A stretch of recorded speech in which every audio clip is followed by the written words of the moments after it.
पलामू यदि बंद संपत्ति का धनी है तो कहीं ना कहीं आने वाले वक्त में ये झाड़ भी नहीं दिखेंगे। ये कहना गलत नहीं होगा, क्योंकि हम आमतौर पे बेहिचक इस बात को बोलेंगे कि पहले जहां वन दिखते थे अब वो झाड़ हो गए। भले ही झारखंड कह करके इस बात को अब जिस दिशा में ले जाए आप सोचने के लिए, लेकिन कहीं ना कहीं वो हमारे लिए जानलेवा बन गए हैं।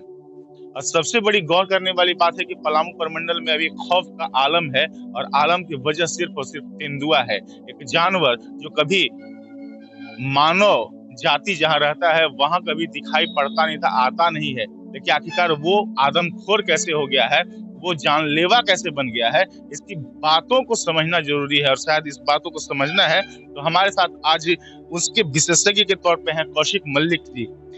मूल रूप से ग्रामीण बैंक में कार्यरत हैं, लेकिन आज जो बातें हैं वो वन्य जीव, प्राणी और इन सब के जान माल के बचाने की बातें कहीं ना कहीं आज हमारे लिए ये विषय चिंतन का हो चुका है। क्योंकि जो आलम है, जो खौफ का माहौल बना हुआ है, उससे अब हर किसी को डर लगने लगा है। लोग बेवजह के हल्ला कर रहे हैं कि पोल पोल आ गया तो झाबर आ गया तो वो कर रहा है, और वन विभाग कह रहा है कि नहीं साहब यहाँ तो तेंदुआ है नहीं। क्या वजह है, इसको किस रूप में पहले हम समझें। नमस्ते। देखिए, थोड़ा सा हम लोग 2-3 साल पीछे चले जाए। कोरोना का समय अगर हम लोग देखें 2019-20 का, तो उस समय जैसे एक बात आ रही थी कि दूर से पंजाब से लोग हिमालय देख पा रहे हैं। दिल्ली में जो प्रदूषण, जो हमेशा आसमान जो है घिरा रहता है कोहरा से, धूल से, धुआं से, वो साफ होने लगा है।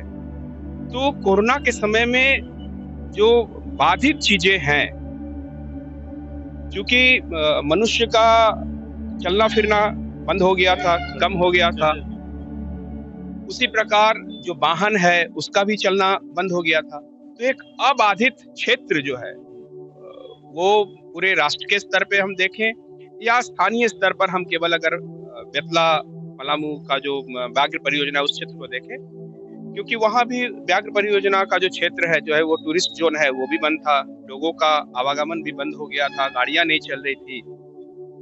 तो निश्चित रूप से ये माना जा सकता है कि वो जो 2-3 साल था वो वाइल्ड लाइफ के लिए बहुत ही सुकून देने वाला था। पर्यावरण भी शुद्ध हो गया था और लोगों का जो इंटरफेरेंस है, आना जाना है, वो भी बंद हो गया था। तो ये निश्चित हो सकता है कि उस समय में मीटिंग जो है जंगली जानवरों का बहुत अच्छा हुआ, मतलब प्रजनन का जो माहौल था वो बहुत अच्छा रहा उनके लिए। क्योंकि हम लोग बार बार ये देखते हैं कि हर साल जो है एक पर्टिकुलर समय में प्रजनन के कारण ही, मीटिंग पीरियड के कारण ही जो है मतलब यह बेतला नेशनल पार्क को बंद कर दिया जाता है। तो उस समय तो ये पूरी स्थिति अच्छी थी, उनके लिए अनुकूल थी। ये बातें आ रही हैं कि तकरीबन 80 पहले तेंदुआ थे, अब 110 की संख्या बताई जा रही है। ये किस रूप में है? जी, तो हो सकता है कि उस समय मीटिंग होने के कारण, प्रजनन की स्थिति अनुकूल होने के कारण शावक की संख्या बढ़ा। अब वो बड़े हो गए हैं, लेकिन टेरिटरी तो वही है। टेरिटरी आज भी जो व्याघ्र परियोजना का है, क्षेत्र तो वही है, कोई जंगल तो तुरंत बढ़ नहीं गया है। भोजन की जो समस्या उस समय थी वो आज भी फिर से बन गई है।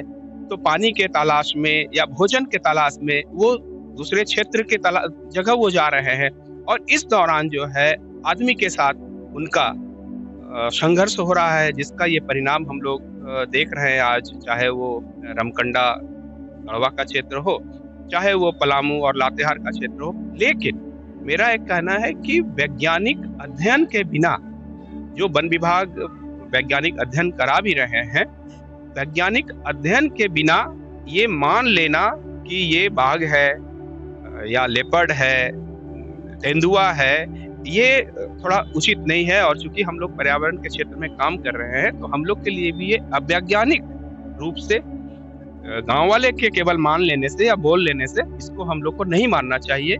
होता क्या है ना कि आमतौर पर कि वन विभाग अगर कहे कि नहीं ये तेंदुआ नहीं, ये लक्कड़बग्घा का हमला है, तो लोगों को विश्वास भी तो नहीं होता है, क्योंकि इनकी कार्यतालिका पर जो हमेशा संदेहास्पद होती है। तो यही वजह है कि आखिरकार कहाँ लगता है कि मानव जाति से क्या चूक हो रही है, और चूक हो रही है तो कैसी चूक हो रही है, जिसका असर इस रूप में जानलेवा हमारे सामने दिखाई पड़ रहा है। हाँ, निश्चित देखिए, ये संघर्ष तो चल ही रहा है। पिछले अगर हम 25-30 साल में देख ले कि जिसको मैन एनिमल कॉन्फ्लिक्ट हम लोग बोलते हैं, मानव के साथ जो हमारा वाइल्ड लाइफ है उसका एक संघर्ष तो चल ही रहा है। हम उनके क्षेत्र में जा रहे हैं, जैसे जैसे विकास हो रहा है। अब देखिए उस क्षेत्र में तीसरी लाइन भी बनने लगा है, तो बट नेचुरल है कि हम जंगल को काट रहे हैं, गाड़ियां वहां पर जा रहे हैं, लोग जा रहे हैं, काफी जोर आवाज से कार्य किया जा रहा है। तो इसका वाइल्ड लाइफ पर तो एक प्रतिकूल प्रभाव पड़ता ही है, और इसी का कारण है कि वो आज बाहर में भी आ जा रहा है। आप देखेंगे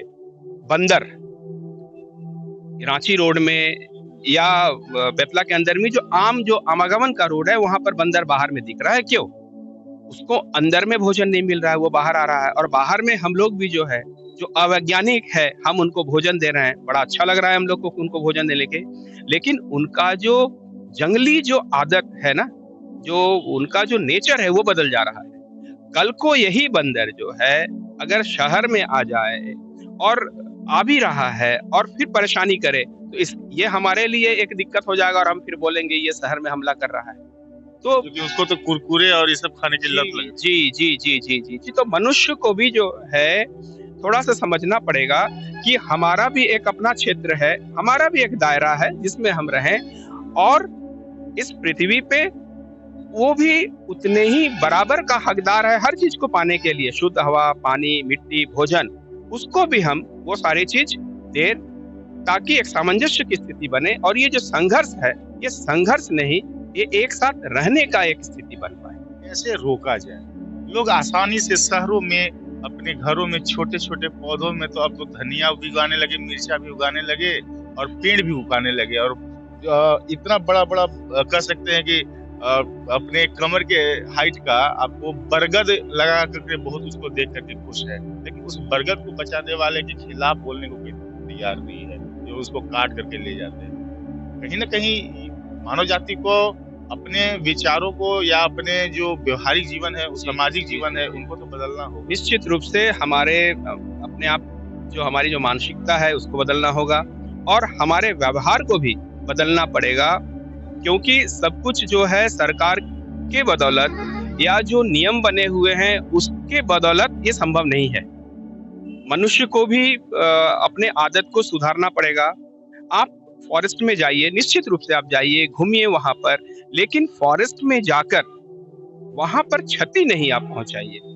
आप अपने आप को उस पूरे व्यवस्था का एक हिस्सा जरूर बना लीजिए, लेकिन उसके ढंग से आप अपने आप को ढाल लीजिए, न कि आप कोशिश कीजिए कि आप अपने ढंग से वन या वन्य प्राणी को ढालने का ये करें। ऐसा तो हो नहीं सकता है। स्थिति ये बन गई है कि अब उसको तेंदुए को मारने के लिए आदम और तेंदुआ को ये करने के लिए शूटर्स बुलाए। जी जी जी जी। ये तो फॉरेस्ट एक्ट में है, चूंकि वाइल्ड लाइफ एक्ट में है कि कोई भी चाहे तेंदुआ है या बाघ है, वो अगर आदमखोर हो जाता है तो उसको एक कमेटी बनती है, और कमेटी के तहत कमेटी अगर इसको ऑथराइज कर देता है कि उसको मार दिया जाए, तो ये मार दिया जाता है। लेकिन इससे पहले कि आदमखोर नहीं बने, इसके लिए भी हम लोग को विवेचना करना चाहिए।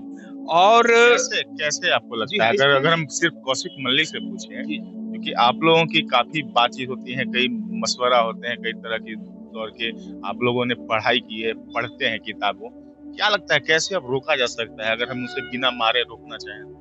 देखिए, इसके लिए तो हमारा जो अध्ययन है ना, हमारा जो करिकुलम है जिसको हम बोलते हैं सिलेबस, उसमें भी परिवर्तन करना पड़ेगा। विषय को भी हरा करना पड़ेगा, ग्रीन करना पड़ेगा। जैसे हम लोग बताते हैं ना कि अभी तो पर्यावरण एक विषय भी कर दिया गया है, हर बच्चों के लिए पर्यावरण की पढ़ाई होती है, लेकिन पर्यावरण की पढ़ाई सिर्फ नहीं, केवल डिग्री के लिए या मार्क्स के लिए नहीं, उसको अपने व्यवहार में लाएं। हम पेड़ को अगर लगाते हैं, पेड़ को कैसे हम बचाएं, उससे क्या हमको फायदा है, वाइल्ड लाइफ से क्या फायदा है, फूड पिरामिड से क्या फायदा है। क्योंकि अंततः देखिए, एक समय तो ऐसा आ जाएगा ना जब हम बैक टू वॉल की स्थिति में आ जाएंगे, दीवार से हमारा शरीर जो है वह टच कर जाएगा।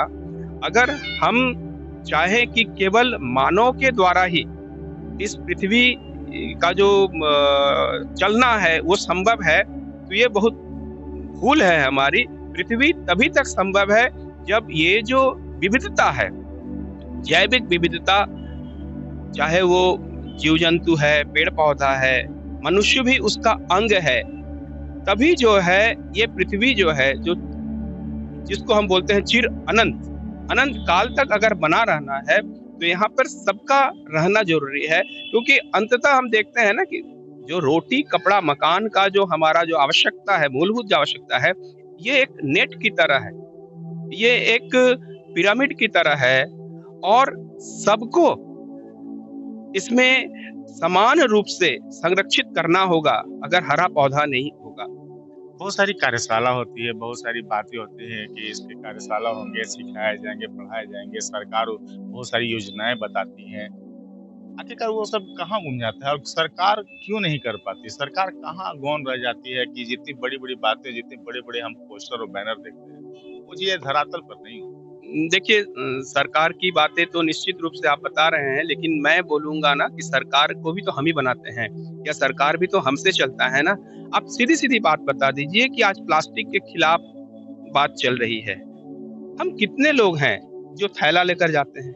क्या ये सरकार के लिए संभव है कि प्रत्येक व्यक्ति के घर के बाहर में एक चौकीदार बैठा दे कि देखो वो थैला लेकर जा रहा है कि ना? कि बाजार में अगर अगर फाइन कटना, जुर्माना अगर शुरू कर दिया जाए, यानी कि सख्ती से पालन करने के लिए जिनको जिम्मेवारी है उनकी निगरानी और समीक्षा होने लगे, निरीक्षण होने लगे, कुछ हद तक तो जरूर सुधार होगा जितना घर चौकीदार बैठा नहीं, तब तो ये देखिए एक लॉ एंड ऑर्डर की बात आ जा रही है। अगर प्रशासन की बात आ जा रही है, फाइन की बात आ जा रही है, तब तो लॉ एंड ऑर्डर।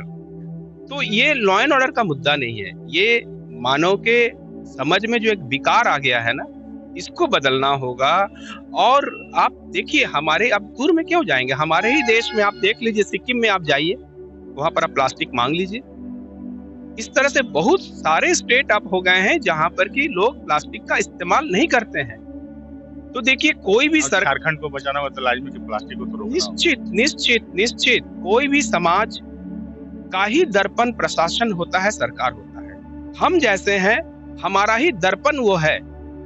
ऐसा नहीं है कि हम बहुत अच्छे हैं और हमारा प्रशासन खराब हो जाएगा, या हमारा समाज या हमारा जो सरकार है वो खराब हो जाएगा। हम अगर गलत हैं, हम अगर नहीं सुधर रहे हैं, तभी सरकार और प्रशासन भी वो गलत है, जब तक हम नहीं सही हो रहे हैं। तत्काल के लिए अगर आम आदमी के लिए कहें, बातें करें कि तेंदुआ से बचाव के लिए, तो किन किन चीजों पर ज्यादा केंद्रित होने की जरूरत है? लोगों को समझने की जरूरत है कि हाँ, अगर बचना है, अपना बचाव करना, तत्काल इन चीजों से दूर रहना होगा। जी, एक तो देखिए है क्या कि शाम ढलने के बाद हम अकेले जो लोग शौच करने के लिए बहुत ज्यादा जाते हैं, उससे हम परहेज करें, और ग्रुप में हम चले, साथ में कोई छड़ी वगैरह, जैसे गांव में लोग रखते भी हैं, छड़ी वगैरह साथ में रखे।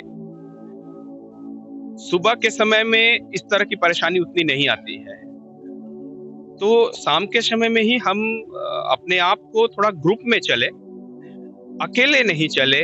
और उस तरह का जो क्षेत्र है जहां पर कि जंगली जानवर निकल रहा है, वहां पर वन विभाग के द्वारा भी समय समय पर लोगों को जागरूक करना चाहिए। ट्रैप कैमरा जो लगाया जा रहा है वो अधिक से अधिक लगाया जाए, क्योंकि वही एक अध्ययन का बहुत बड़ा एक जरिया है, जिससे पता चलेगा कि कौन सा वाइल्ड लाइफ हमारा है यहाँ पर। दूसरा, जैसे हम देखते हैं हाथी की भी समस्या है, या और भी कोई जंगली जानवर, हम स्वस्थ स्थिति में रहें। जैसे लोग अगर शराब पिए हुए स्थिति में हैं और हाथी देखते हैं और सोचते हैं कि चलो भाई गणेश भगवान आ गया और हम पूजा करें, तो ये सारे चीजों से भी थोड़ा परहेज लोगों को करना पड़ेगा। अंततः देखिए, रोकथाम ही इसका उपाय है, क्योंकि ये तो संभव नहीं है कि मेरे सामने अगर चीता आ जाए तो हम चीता को मार देंगे, ये तो संभव नहीं है। हमको ऐसा एक उपाय या एक स्थिति बनानी होगी कि चीता हमारे पास नहीं आए, या चीता आने की स्थिति अगर लगती है तो हम उससे दूर हट जाए। बिल्कुल। और एक बात आमतौर पे कही जाती है, हम बदलेंगे, युग बदलेगा, खुद को बदलो। ये सब बातें हैं, लेकिन इन सब बातों से, कौशिक मलिक जी से जो मेरी बातें हुई, इसमें दो बातें गौर करने वाली है कि खुद को बदलना होगा, खुद को तैयार रखना होगा और परिस्थितियों के अनुसार अपने आप को ढालना होगा। और स्वस्थ, सबसे बड़ी बात है कि स्वस्थ रहना होगा। दूसरी बड़ी बात है कि अब सरकार और प्रशासन जो है, कुनबा है, जो महकमा है, वो भी हमारा आईना है, वो भी हमसे जुड़ा हुआ है। हमारे घर के लोग, हमारे ही जैसे लोग, हमारे ही अपने लोग उसमें शामिल हैं।